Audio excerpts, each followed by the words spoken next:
Okay, so hopefully after the stars and, oh, I keep knocking this thing around. Hopefully after the boxes and the letters and the stars, you're rocking this thing. So we've got this other worksheet here that you've got in your packet. I want you to try this, experiment doing other kind of regular objects here. Still 1 point perspective. We've got the eye level line. Notice this time the eye level line's up towards the top and not in the middle of the page. Something we haven't talked about yet, but will be a factor as we go forward, is that the eye level line corresponds to the point of view of the viewer. If you have an eye level line that's really high, then you have kind of a bird's eye view. You have a higher point of view in the way things look. So if I have a high eye level line, that means I'll be looking down on things. Conversely, if I had a really low eye level line, I'd be looking up at things, and you'll see in subsequent video how that works. If I have a middle eye level line, that's just kind of a normal angle of view. So with this eye level line being up high, we'll see the tops of all of these things. The same concept applies, but you have to think about what you can and can't see. You see in this one that the book shows you the examples of that going on there. I'll go ahead and do this really quickly. Again, I still want you to use your ruler or magazine edge, book edge, whatever you have that's some kind of a hard edge that you can use to draw with. This one's that's about right. Now, here we go. Now over here, this book, this line, I'm going to do a parallel line. Parallel is going to happen to be horizontal. That's how deep that book is. And then you see that kind of comes down. I can just kind of doop, hook that down, some lines, etc. Now you could pretend that that was a bed too. Instead of a book, that could have been just a rectangle, and that could have been the foot end of a bed. This lamp over here, again, the point, this is to below the eye level line, so we'll see the top, and it is to the right of the vanishing point, so we'll see the left. So from these points, boom, chicka boom, chicka boom. So this point would not be seen. This one would kind of be seen, so I'll go ahead and draw that through there. That would go all the way through. This one would. This one would. This one would. And this one would. Now I need to close it off. How deep am I going to make this lamp? This line is at an angle, so I'm not making vertical or horizontal. I just need to make a line that's parallel. Bada boom, bada bing. And that one's horizontal because that one is. So those lines are parallel. Now how deep am I going to make this base? It's up to you. I'm going to make it seem about as deep as it is wide.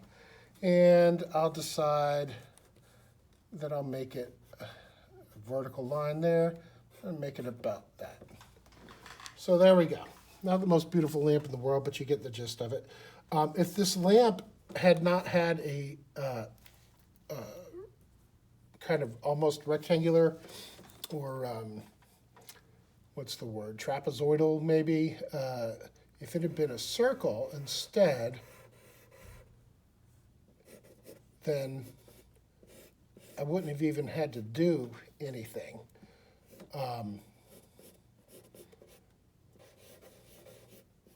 That's neither here nor there. That goes back to the ellipses that I was showing you before. I'm not going to sweat that. Table here. What points go to the vanishing point? This one would. This one would. This one, no. This one, yes.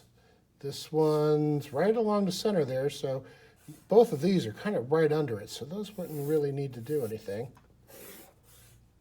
So that would be a no, that'd be a no, that would be a yes.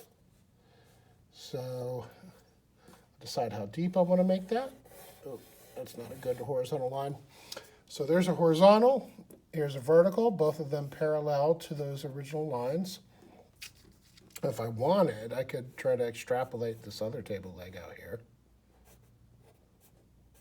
But I'm not going to sweat that. You can just do the shapes of what you see there. So I see the top of the table and the front face of the table. From this one, I would see this, this, this, and this, and a little bit of that. So I'll draw to the vanishing point. Bada boom, bada bing. That wasn't a very good angle. Bada bing, bada boom. Again, you please, I'm doing this quickly, but I want you to use your rulers. Horizontal line, decide how deep I want the TV to be. Horizontal, vertical line, decide how deep I want that. Horizontal, oh, this one would be going to it as well.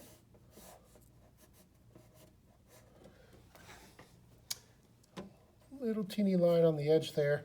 So there you go. So we've got multiple shapes, multiple cubes and rectangles, etc. Over here, sound effects. It's important to do sound effects when you're drawing. Now, none of the rest of these, this line is kind of, and you might see just the slightest sliver of the side of this, since it's just barely under that.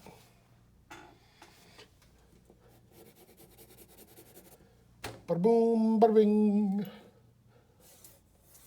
This line.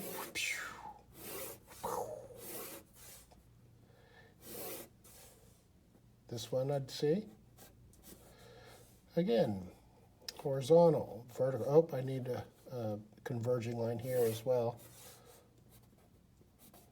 Vertical, horizontal, vertical, vertical.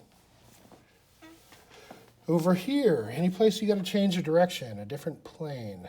Here, here.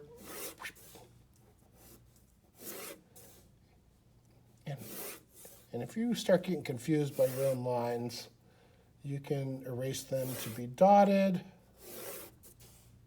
That one would go. Decide how deep you want it. Horizontal, vertical, parallel, horizontal. There you go. So different objects, different ways you could make those objects. Next, I'm going to show you how you might do a room. I'll do a couple different examples, but I want you to invent your own room. I want you to start to use your own imagination and apply these rules of one-point linear perspective.